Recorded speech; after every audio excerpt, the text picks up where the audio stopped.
And so stop looking at those circumstances. I have to start with myself, and focus on Christ.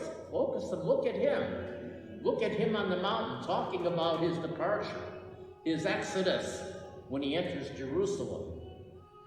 And I think the really interesting thing, we see these 3 tabernacles that Peter wants to build. Peter doesn't know what he's saying at that point. He sees how he understands that this is Elijah and Moses. I can't begin to comprehend that. But he says, Lord, it's great for us to be here. Let's kind of make our own church here. Let's kind of build these tents for you. And we'll just stay here and be happy. And, they didn't know what they were saying. They were kind of a little bit out of their mind. And then what happens? This cloud appears, and then they hear this voice of the Father saying, this is my beloved Son. Listen to him. How that was said, with what tone? Was it stern? And they fell on their faces because they became afraid. And finally, they started coming to their senses and understanding, I'm in a place that's beyond my comprehension.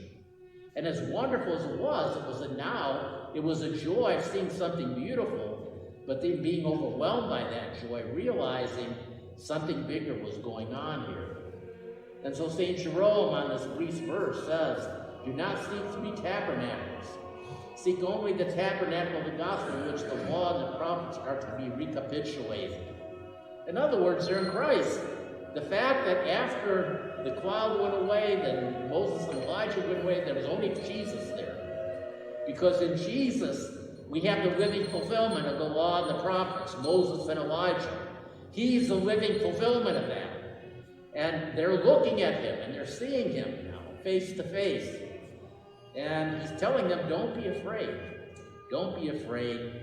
And then he says, don't brag about what just happened here. Wait until after the cross, because there can't be any exaltation until we come to the cross. There can't be any glorification until we come to the cross, because glorification begins at the cross. And so I think we come to the final thing that was missing in my little monologue about virtues and what we need to do. And of course, if we're ever going to be able to see God in any way, it really comes down to really having a consistent life of prayer. And St. Gregory puts this so well in his homily. In praying then, he shone forth light in this way and revealed in an ineffable way to his chosen disciples that indescribable light, while the greatest prophets were there with him to show that prayer is a promoter of that blessed vision, and that we might learn that through nearness to God in virtue and through union with him in mind, that radiance grows in us and is revealed, given to all and seen by those who strive without ceasing for God through sincere, good works and pure prayer. So we get back to that reality. You don't do it by just standing before an icon corner and reading out of a book and reading, something deeper that's going on, a hunger, a search, a hunger for God that has to be manifested in good works and pure prayer, where we're seeking God in him only, the face of Christ in him only.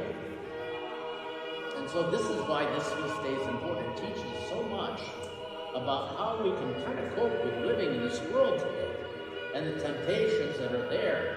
And they serve as opportunities for us to run to the cross, to focus on the cross that's revealed to us even in his glorification. And those words of Elijah and Moses as they're talking to Jesus about his departure. So on this day, let us rejoice and be glad, because we've been given a pathway to seeing the Lord in glory. We've been given a pathway to take, to behold that. Should we ever behold that in the course of our lives, it's not going to happen unless we're practicing the virtues that St. Peter outlined in his epistle, that unless we're practicing humility and self-sacrificial love, and finally, unless we're living a pure life of prayer, seeking Christ through the words we share in our icon corner, through the things we say in our icon corner. But it's not just a duty, it's something we hunger for, like we hunger for our meat. Let us be hungry for our Lord Jesus Christ through the life of prayer, good works, and mercy. And let us celebrate this wonderful day, partake of the fruits of this feast, as we're going to bless at the end of the service. So may the blessing of the Lord be upon you, and a blessed feast day to you.